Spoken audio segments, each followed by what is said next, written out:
Summer routines live or die by how easy they are, and honestly, if something takes too much effort, I'm out. That's why Groons is my go-to. It's my one daily pack of gummies covering my greens, vitamins, and minerals. Plus, it has 6 grams of prebiotic fiber, which is more than 2 cups of broccoli. No mixing powders, no giant pills, no hassle. I just rip open the pack and I'm done. They taste good and they make it easy to stay on top of my health, even when life gets busy. Save up to 52% with the code PODCAST at Groons.co. That's code PODCAST at GRUNS.co.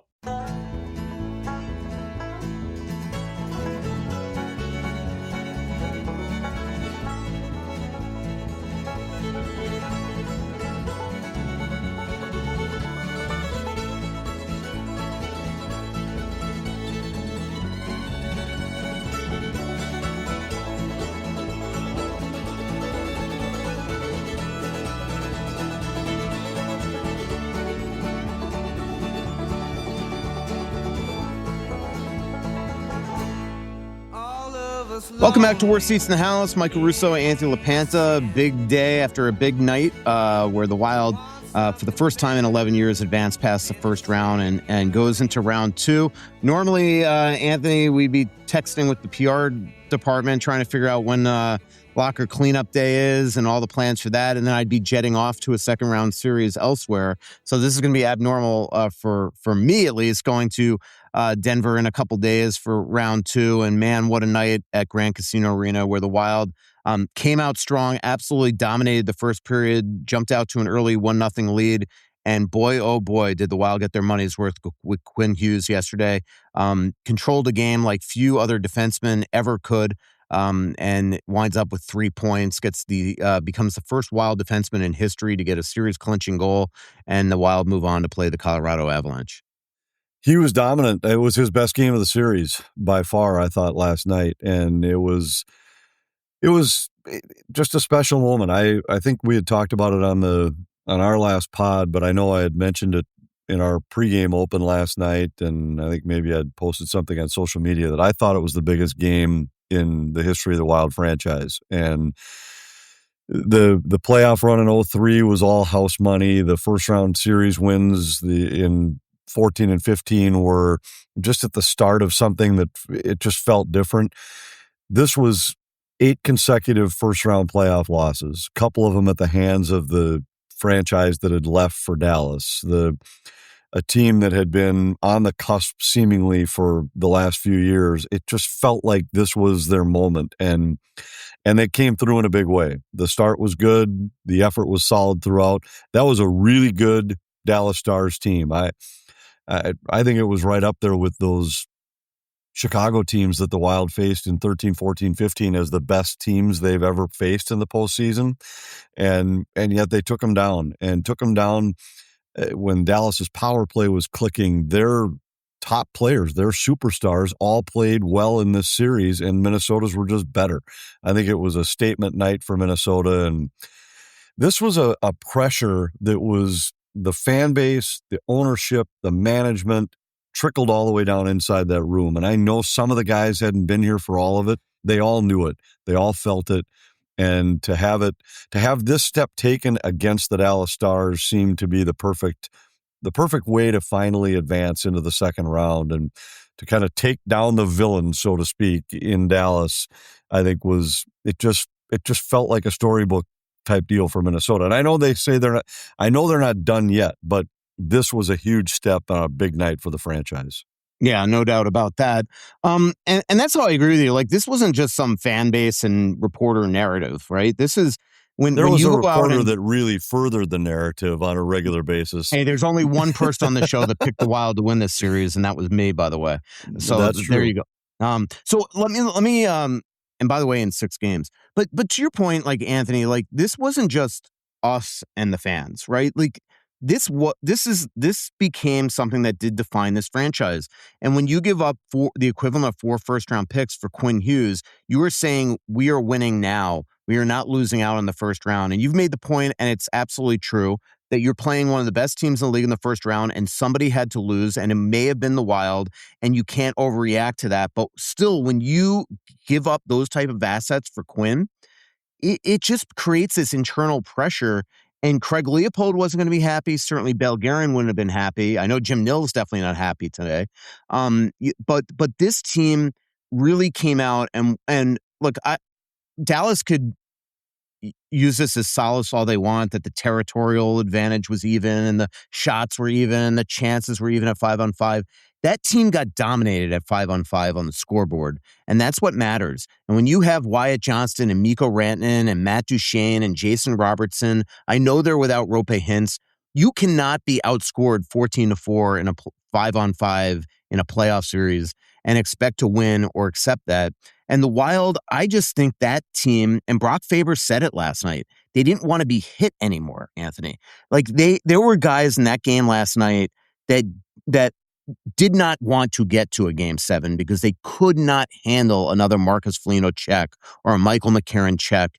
And I think that is the big advantage of this team, is that everybody's physical, everybody buys in and just plays a certain way that I think actually could wreak havoc with Colorado as well. But your thoughts on that? Well, I think that was a part of it. The 5-on-5 thing is interesting to me because each game, as I'm digging in and building our graphics and doing some of the research stuff, I saw all those same stats, the underlying numbers that said that it was dead even, and in some cases Dallas even had the advantage in terms of possession and chances, and it didn't feel that way watching the game. It didn't feel as one-sided as 14-4 either. I mean, and even if you look at Game 6, Dallas had a lead at one point in that game, and they had the territorial advantage when it was 2-2 for a decent chunk of the third period before Quinn Hughes just makes a play, and all of a sudden the Wild are up 3-2. I do think there's validity to the physical part of this, though. I think it's an exaggeration to say that these guys didn't want a Game 7. Obviously they did, but I think the hits early in the series started to take their toll, and that's something that we've heard the guys like Marcus Foligno talk about before, where you deliver and you pound early in a series. That takes its toll by Game 4, 5, 6. Those defensemen are looking over their shoulder going back to play a puck, and the puck battles went Minnesota's way throughout this series along the wall, and I thought that became more and more evident as Game 6 progressed. That is a very Can I just interrupt just one thing? There was one shift last night where Foligno hit, one of the Folignos hit McCarron in the right corner, and then Nico Sturm went and finish his check on Heiskanen in the left corner. And I'm not kidding you, Heiskanen looked at the ceiling like, enough, man. Like it just, I just think that's what I mean by they didn't want to play games. Right. Yeah, obviously they want, you know what I mean? Like, and that's what I was getting at is I think that enough, man, you know, it wears you down without a doubt. And it took its toll on the forwards too. I mean, there were some plays last night where Matt Duchene shied away from a physical battle, and Jason Robertson, who had a great series, scored in each of the first 5 games. There was one shift last night where there was a loose puck along the wall, and you could tell that it was just kind of I don't want to say half-hearted, but it was a reach with the stick rather than a pouncing on this puck for the Stars. So you have to give Minnesota a lot of credit for that, because expected goals and chances and everything are one thing, but and now a part of this too is the goaltending that Dallas couldn't finish. But you hear Glenn Gulletson talk after the last couple of games that, hey, we've had looks, we just haven't finished. They didn't. That's true. Minnesota's big guns did finish. Matt Boldy did finish. Brock Faber did finish. Joel Eriksson did finish. And this is a story that we've talked about in reverse a couple times in previous playoff series. It was, last year against Vegas, I thought Minnesota was the better team for long stretches in the series, but they didn't finish. They didn't win. This time they did win. And this isn't going to be the last time these teams bang heads, because that's a good young core for Dallas. But I think when you really simplify it and look back at the whole series, this was 2 teams that were legitimate candidates, legitimate contenders to win the Cup. And the better team won in this series. Minnesota was the better team over 6 games. And there's so many little things that happen along the way, so many little plays, bounces, good breaks, bad breaks, whatever they might be. And enough of them went Minnesota's way. But I think when you go back to where you started your sentence about the fact that the Wild went and wanted to change things by getting Quinn Hughes, and that meant you had to win this year, I've said all along, like, I feel like when you go in to the Stanley Cup playoffs, the way you build your roster and the way you build your team can put you in a position where you want to be one of, say, the 3 or 4 in your conference that people say these 3 or 4 teams could legitimately win it all. And the moves the Wild made them one of those teams. But the Stanley Cup playoffs are a fickle thing. It's a bad bounce. It's a missed call or a bad call or a big save or a soft goal that can change everything. What you have to have is good goaltending, good health, and good luck. In this series, the Wild had that. Dallas didn't. And it's what Minnesota had missed in previous years. Think of the playoff series where it was Eriksson Ek and Kaprizov that got banged up instead of Hintz and Lundqvist, where it was Jake Ottinger standing on his head in games 4, 5, 6 instead of Jesper Wallstedt making the big save. So in this series, Minnesota got some of those breaks. We'll see if it continues through the next 3 rounds. But what the Wild did was put themselves in a position to be a legit contender, and then they took advantage when things fell their way in this series. Yeah, without a doubt. And look, I'm with you. That I will say I do find it hilarious that, like, I was just looking at X the last couple of days, and Dallas fans using the excuse of no Hintz and no Sagan and Lundqvist being hurt. And when the Wild were doing that 3 years ago about Kaprizov and Eriksson Ek and Hartman and all those guys, Dallas was just poo-pooing it, to the nth degree. So the one thing I will say, Anthony, I think that Dallas's MO with the referees, and you and I have talked about this a lot, has finally caught up to them. Like, they were not getting the benefit of the doubt. Mikko Rantanen got 6 minors in this series, was diving all over the ice. Essentially, I think, dove himself into concussion protocol last night. And I just think that, they are going to, I was talking to somebody in the NHL the other day about Rantanen, and this person said to me he's got a long way to rehabilitate his reputation with the refs because they are all on the lookout for it now. And I think it was proven this series.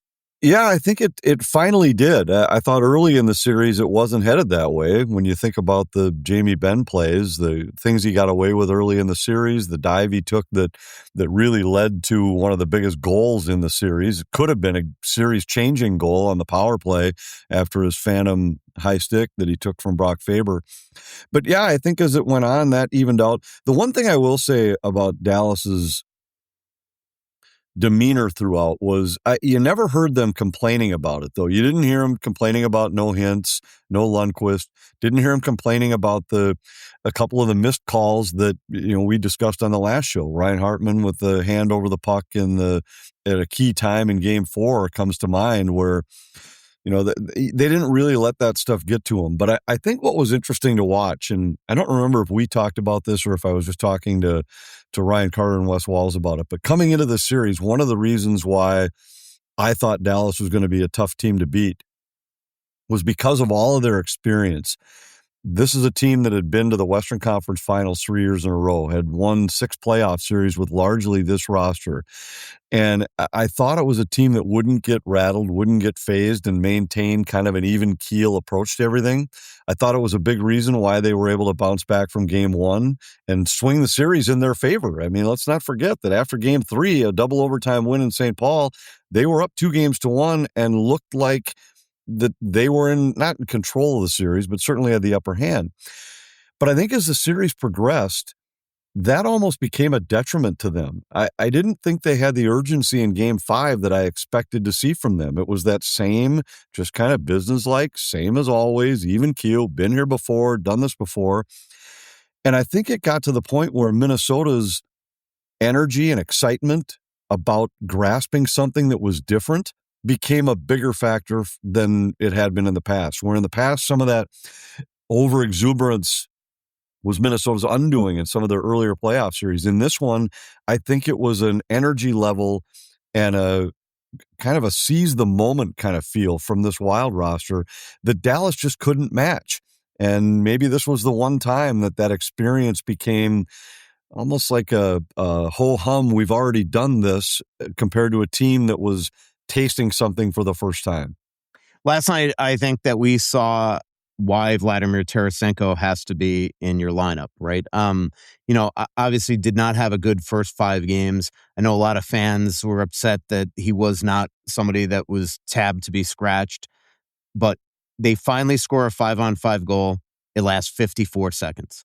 It's that simple, and that's what Vladimir Tarasenko does. The guy has 50 playoff goals. He's won 2 cups. You're not sitting Vladimir Tarasenko.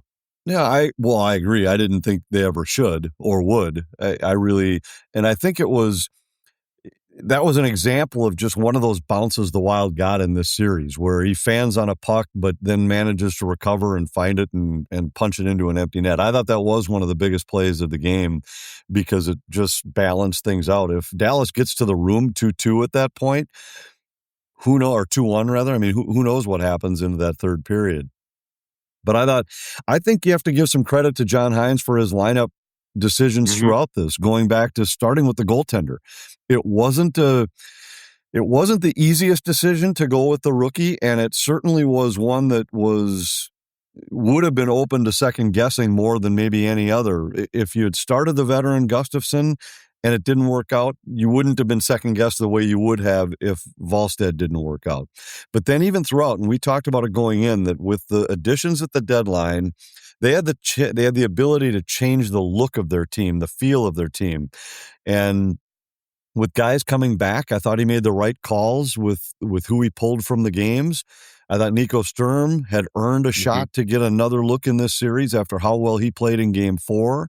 I thought it was great to give Bobby Brink the games they gave him, but then it was time to make a change and go back to Sturm. I thought I was a little surprised that they went with Petrie instead of Hunt in this game, just partially just because of the lefty-righty situation. But I think that he just said, look, we've got a chance to close them out. I want to lean on the veteran guys. And those veteran guys, I mean, Nico Sturm had another really good game for Minnesota. And this was a guy that down the stretch wasn't playing regularly and wasn't in the lineup early in this series. Absolutely. And Michael McCarron as your third line center over Danilo Yurov, I think a lot of people wondered about that even. And McCarron has proven that he could absolutely play. And it's why he's going to make a fortune this offseason from somebody, whether it's Minnesota or somebody else. And Yurov's going to be back before the playoffs are done. But it was a good time. I think this game, and I don't, this is going to sound like maybe worse than it is, but the games got a little bit heavy and fast, I felt, for Yurov as this series progressed. But he's going to be back, and he's going to be a really good player for this team for a long time. I believe he'll be back in the lineup during this Colorado series. But in those particular games, the first one, Brink had played well enough in games 2 and 3 to warrant a Game 4 shot, and they needed a guy that played his position rather than Yurov's. And then the way Sturm played in Game 4, I thought he was a good choice to come back in Game 6. And, now you see, does all of a sudden something change during this Colorado series where you want a little bit of a different look in your bottom 3 lines, really, but in particular your bottom 6? I think, I just wouldn't be surprised if we see all these guys back in there at some point for some part of this next series. You've heard me talk about the Onyx Hunt app on here for years. Well, make sure you download the Onyx Fish app as well, because before you even pull the boat out of the garage, you can sort lakes by species, trophy potential, and keeper potential, so you're not just guessing and you're going out with a plan. You could also use the Onyx Fish app to filter walleye, bass, panfish, whatever you're chasing, and see species abundance and size data so you actually know what's in the lake before you launch. Everything you need to get there and get on fish is all in one app. Boat ramps, lake access points, public versus private land, points of interest like bait shops and camping. It's all built into the app. No more scrambling around 3 different apps or outdated reports. Onyx Fish gives you the proven fishing area data and local insights that used to take years to learn. So you could do a decade of knowledge all in about 10 minutes. So download Onyx Fish on the App Store or visit onyxmaps.com/fish. Spring fishing is here. Go find a lake you've been driving past for years and finally find out if it's worth the launch. Do I have a can't miss out of this world event that'll make your water worry-free and your home ridiculously cozy and comfy? It's the Aquarius Home Services and Connecticut Customer Appreciation 3-day open house. Aquarius's biggest sale of the year happening Friday, May 1st through Sunday, May 3rd. Enjoy a weekend packed with fun, a delicious pig roast, lots of gifts and prizes, and yes, even a petting zoo for the kiddos on Saturday and Sunday. The open house is jam-packed with all kinds of savings. Up to 30% off Connecticut, the world's most efficient water treatment system. I have it, you'll love it. 20% off salt and water filters. Up to 30% off heating and cooling systems, plus huge savings on generators, water heaters, and more. Plus, bring a water sample from your home or cabin. They'll test it for free while you eat, explore, and score some deals. It's all happening in Little Canada at 694 and 35E, right across from Dock 86. Aquarius Home Services. Go to aquariushomeservices.com right now for all the details and see you there. Aquarius Home Services, earning the right to be recommended. Are you looking to move a little easier and feel better day to day? StretchLab can help. StretchLab is the leader in one-on-one assisted stretching with locations across the Twin Cities. Every session is customized, whether you're chasing a loose puck, grinding through men's league, or just trying to keep up with the game.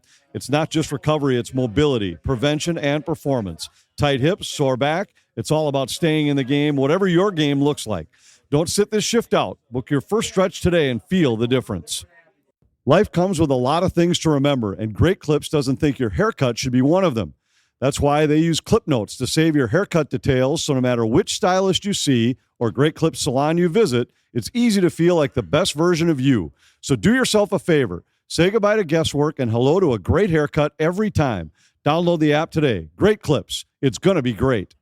I remember the 2008 series, night before the game one or 2 nights before game one, Nick Schultz's appendix went like that, and he missed the first 6 games or 5 games of that series. Probably shouldn't have even played the last game.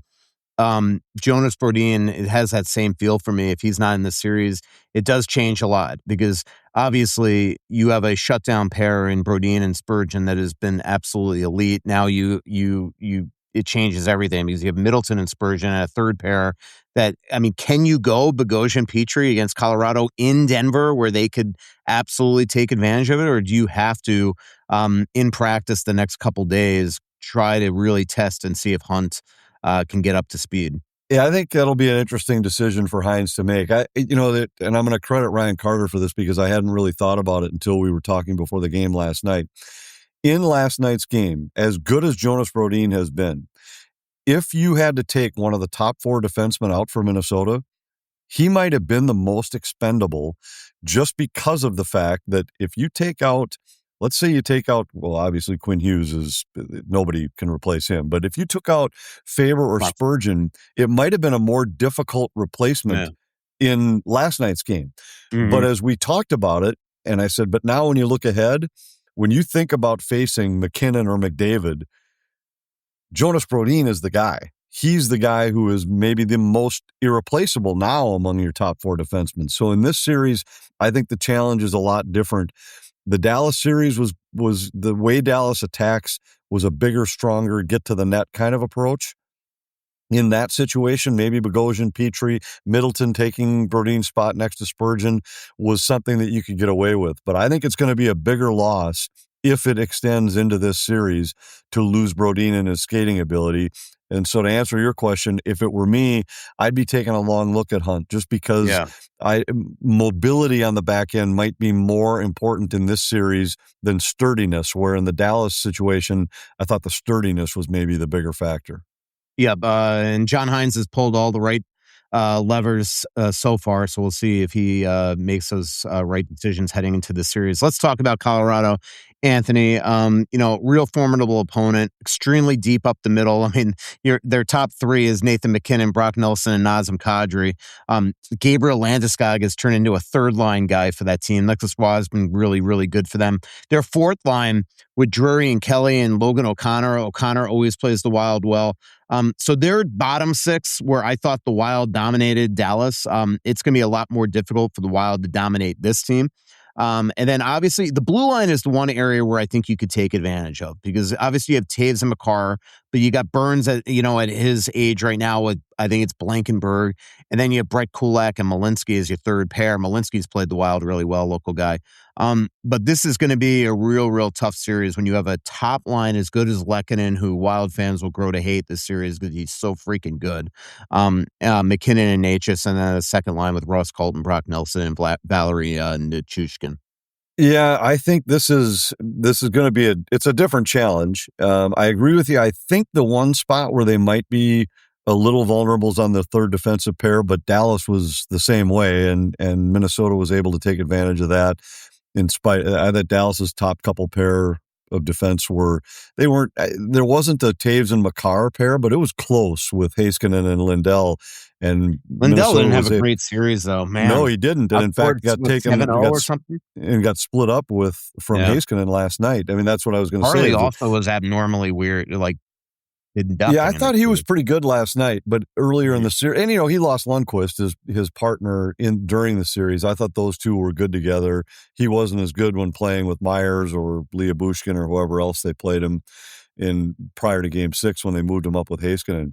But I think one of the challenges is to match up down the middle with this Colorado club. I mean, the Avs were good down the middle and then went out and got Waugh and Kadri at the deadline. But Minnesota, they were able to go up against a Dallas club that I thought had an edge down the middle. And, faceoffs are a part of it. That's not all there is with centers. But Minnesota was really good on the faceoff dot. Now, they leaned heavily on Eriksson Ek and McCarron in particular in their own zone. Those two guys seem to take every draw in their defensive zone. They're going to have to do that again in this series because Colorado, well, deeper than Dallas down the middle, they're also deeper in scoring. And, Minnesota had a huge edge in the depth scoring in this series. If they can even play it even at lines 3 and 4 in the series against Colorado, I think they've got a shot. But this was the best team in the NHL, and Minnesota played them really well. And both teams went 2-1-1 in the head-to-head series during the regular year. But this is a better team than the one Minnesota just beat.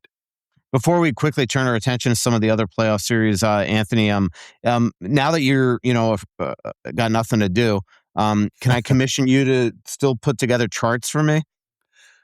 Well, yeah, it was a strange feeling last night. And it's always a strange feeling, as you know, when your last game of the season comes to be. And, most of the time that's a loss because the season ends and there's that finality to it. This was weird for me anyway. Driving to the rink last night, we had found out the night before that officially the national networks were going to take a Game 7 if it happened exclusively, so that we knew this was going to be our final broadcast. And not only our final broadcast of this season, but the final broadcast ever on Fan Duel Sports Network. And it was the last, literally the last show ever on any of the Fan Duels. All the others were black. They were already all done. We were the last Fan Duel Sports Network region to be going in the playoffs. And so we knew the company officially shuts its doors, I think on Wednesday maybe, but this was the last show for any Fan Duel Sports Network regional. For us, it had been 26 years in this market since Fox Sports officially launched back in early 2001. And so many people along the way. And so it was really a strange day, a strange feeling as I was driving to the rink and thinking about I knew I was going to have to do a sign off on the end of our post-game show to kind of put a wrap on what's been 26 years of a partnership. And it just kind of, so it was, this could be a huge night for the Wild. Would have been really anticlimactic if the Wild had lost, and we'd be saying, well, we're all done. Have no idea what's going to happen in this series because it's not over yet. But for us, it's the end of a run. So it was fun to at least have a finality to the series to talk about. But yeah, it's a strange feeling to now know that, we're in past years, we would have been doing pre and post game shows for this next series. We're not going to even do that because the network is gone. So I have no idea if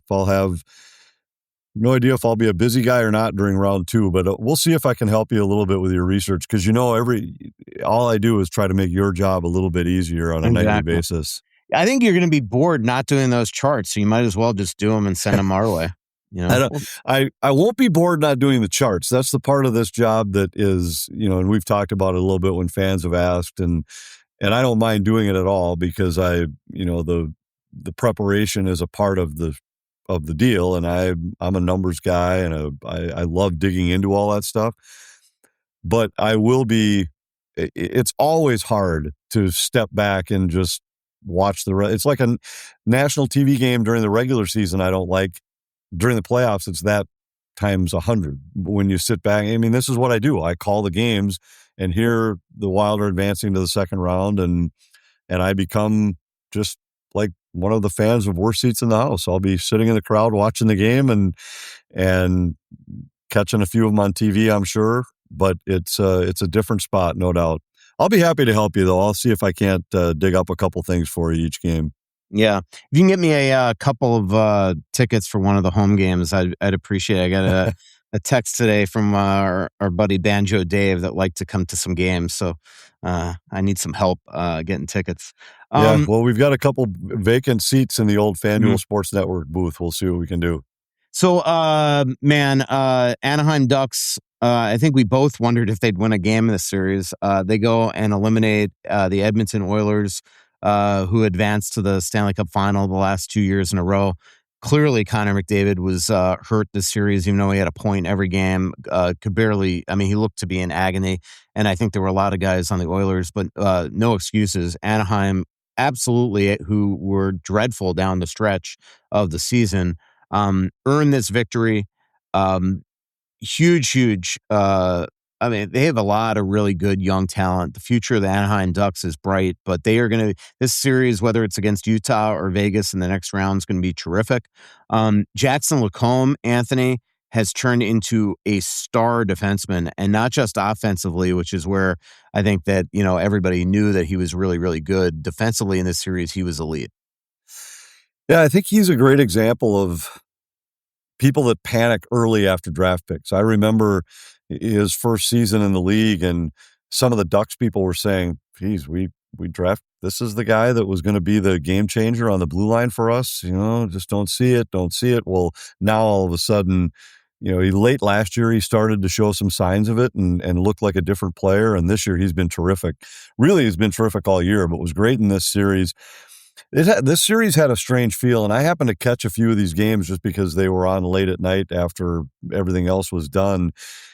And it just always felt like Edmonton couldn't get out of their own way. This is a Ducks team that when we saw them next to last game of the regular season, last game for us, next to last for them, they had lost 8 out of 9, and 7 of those 8 losses were against non-playoff teams. They looked like a team that was going to give up 6 goals a night in the postseason. And early in the series against Edmonton, that's exactly how they looked, but Edmonton couldn't keep the puck out of their own net. There were 3, 4, 5 times in the series where you felt like, okay, now it's when Edmonton takes over. And then all of a sudden, before you know it, Anaheim would have answered their goal. And, we didn't really talk about maybe one of the biggest plays of the whole series was that the goal that I think they got the call right. I think the puck was in the net, but it's bizarre how they got there, and a huge break for Anaheim because I know you've seen those pictures and the replays and everything. There is no way that any official on the ice saw that puck over the line live, where they then huddled. And as they huddle, and I'm thinking, like, why are you huddling? There was one guy on the goal line. There was nobody behind the net. There was a linesman at the half wall. The other 2 guys were out at neutral ice. Who else do you have to talk to see what they saw? The guy on the goal line couldn't see it, but they huddle and they come out with the call that says the call on the ice is a good goal. If they had said no goal on the ice, I don't believe that video review could have overturned that. And that was really a moment that swung that series. Now, who knows? Maybe Anaheim ends up winning that game later anyway. But at that moment, as they win the game, that changed the whole series. And it just seemed like Edmonton never really recovered from that moment. Yeah, I agree with you. Although I think Edmonton, I think they won the next game to at least force they won the next game, but if instead of being that would have given them a 3-1 lead in the series, and I think see how logically, Anaheim I think we back. all know it was a goal. The one thing I think they got the call right, but it's to your point on the, but I don't know how they got it right. Yeah. To your point on the inclusivity, like everybody was saying, because the league put out that statement saying that the puck completely crossed the goal line, that was proof that they conclusively determined that. I have never seen the league actually ever put in one of their releases that it was inconclusive. So I don't think that's what they were saying. I think that, to your point, I think they went with the call on the ice, and I think logically when they saw that replay, they felt like it was a good goal. That's where I just wish that we had pool reporters that were allowed to talk to referees. Because Jake Brank, who I love, from here, played hockey at Mankato State. He was the referee down there on the goal line. And I'd love to know what he saw. Like, did he actually see? Maybe he did see the puck over the white because he was right there, but then still put the washout signal because he didn't know when it went over the line. That you just want to know what he saw. Right, exactly. But if you look at where he was, there's no way he saw the puck over the line. There's just absolutely no way. And the defenseman knocks it with his stick before Brink gets behind the net. I mean, there's nothing wrong with it. I'm not saying it's not like it was done intentionally or it was, but there's no way from where he was that you could see it over the line. And that was, to me, what the problem with it all was, is that there's no chance anybody saw it enough to call it a good goal on the ice.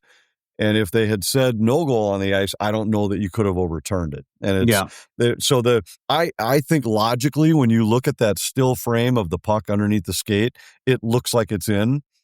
And I think a reasonable mind would accept that, but it wouldn't have been enough to overturn a call, I don't believe. So, and Anaheim deserves to move on. I felt like that was one of those moments where it felt like Edmonton never really recovered from not winning that game. Right. So Anaheim waiting for the winner of Vegas. Utah. Vegas right now has a 3-2 lead. Game 6 tonight in Salt Lake City.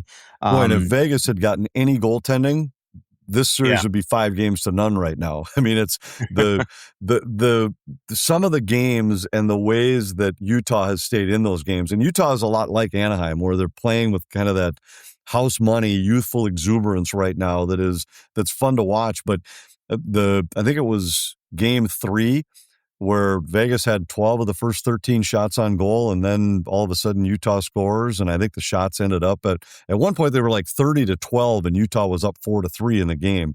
It feels like every puck has a chance to go in right now for the Mammoth.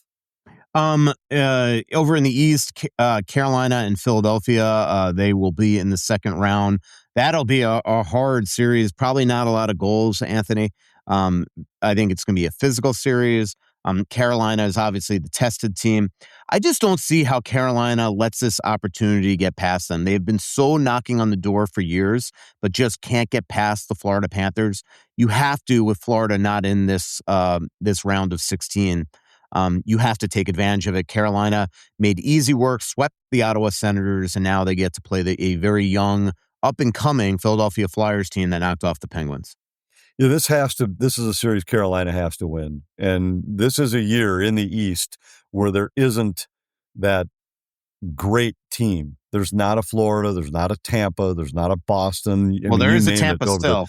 There is, but I'm saying like the Tampa teams that were the clear-cut favorites in the East. And there isn't one like that this year. There's not a Boston team that just set a league record for points. I mean, this is a year where the East there's good teams. Carolina's a good team. Buffalo's a good team. Tampa and Montreal, they're all good teams, but there's not a Colorado in the East. And so I think this is a series Carolina has to win. Not a Minnesota. Yeah, exactly. But that Philadelphia-Pittsburgh series was wildly entertaining. I mean, really, when you think about the first round series that we've had, and a lot of it is the rivalries that were renewed with Buffalo and Boston, with Philadelphia and Pittsburgh, with Minnesota and Dallas, and Tampa, Montreal has been wildly entertaining. I mean, these are some terrific first round playoff series between teams that, we saw it with Tampa, Montreal down the stretch. It was like every time they ran into each other during the regular season, it was like, this is a message for a playoff series, the way that they got after each other. And the series hasn't disappointed. Boston and Buffalo were great games. I mean, it's been fun to watch. Yeah, a couple other game 6s tonight between Buffalo and Boston, and Tampa and Montreal. Montreal up 3-2, Buffalo up 3-2. I'll be rooting for one of these 3 game 6s tonight to go to 7, because my biggest fear is that these things all end, and all of a sudden we get the word that the Wild and Colorado starts on Sunday, and we're going to be having to get out there tonight or something. because you know that the Wild are going to try to figure out a way to practice the day before game one, and just out of superstition reasons in Denver, just because they go and did that against Dallas, and then they won 6-1 in game one. And the other thing here is the altitude. I know that sometimes it's overblown, but I think you want to get out there a little bit early. So let's all hope for a Game 7 on Sunday to stop the Wild and at Denver from the league doing something stupid and telling the Wild to fly out there tomorrow morning or something. That would be just like the NHL. It would be like at midnight, book your flights for the morning. So. Yeah, I haven't seen anything, but to me, it seems I would bet that we're looking at Monday and Tuesday for first round, first game ones of the second round. The fact that they haven't announced it yet, Anthony, tells me that there is this chance that they play Sunday. And, the national TV have those windows, those games. And that's what concerns me. There's no reason that we don't know now unless there's a chance. And I can tell you everything the Wild were hearing last night is that when they start to term is dependent on tonight, and then that there's games, at least one Game 7 on Sunday. Yeah, well, and it's possible that it could be who wins in that Utah-Vegas series, too, because if you're going to try and get a Western Conference games on alternate nights, and now you've got something where there's an arena issue or one of those teams, like, let's say Vegas, I don't know what conflicts Vegas or Utah would have in their arenas, but if one of them had a conflict where you had to have them start on a different night, that could be part of the delay too. I mean, we don't know all of the factors involved here, and it's all speculation for me because I haven't, knowing we weren't going to be calling the games, I hadn't really checked into what day they might start. You're retired. I'm shocked you're not on the golf course now. I might be later this afternoon. Okay. All right. Good podcast. Anthony, I know you're retired, but we're going to still do podcasts after these games. Yeah. Well, I'm not retired. I'm just on vacation. Yeah. It's a long vacation. It is. Training camp is in 4 months. Yeah, exactly. By the way, the next round, the timing of every podcast is now completely dependent on my schedule. That is a fact. I do have some tee times. That is a fact. We're doing it to make it as less. We're going to do it the second island. It's the second. I had to let you guys know. We had a producer that overslept 2 shows ago. Everything's on you. I'm the only one that was on that 6 a.m. We do flight these yesterday. shows whatever time you say you want to play. I was on the 6 a.m. flight. You weren't. I was already perturbed that you didn't get no sleep. So I was letting you guys know the second I walk in my house, we're either starting the podcast or I'm going to sleep. Right. Yep. It's unbelievable the life you lead, Michael. You think that these articles just miraculously show up. So, somebody's getting a very important phone call. It's got to be more important than what we're talking about right here. It is, absolutely, and that's the wrap. That Saved by the Bell. Thanks to our incredible sponsors, Aquarius Home Services, your local authorized dealer in Connecticut Water Treatment Systems, Onyx Maps, Stretch Lab, and Great Clips. Thanks, everybody, and talk to you after Game 1 of the second round. Oh my God! So much coming out.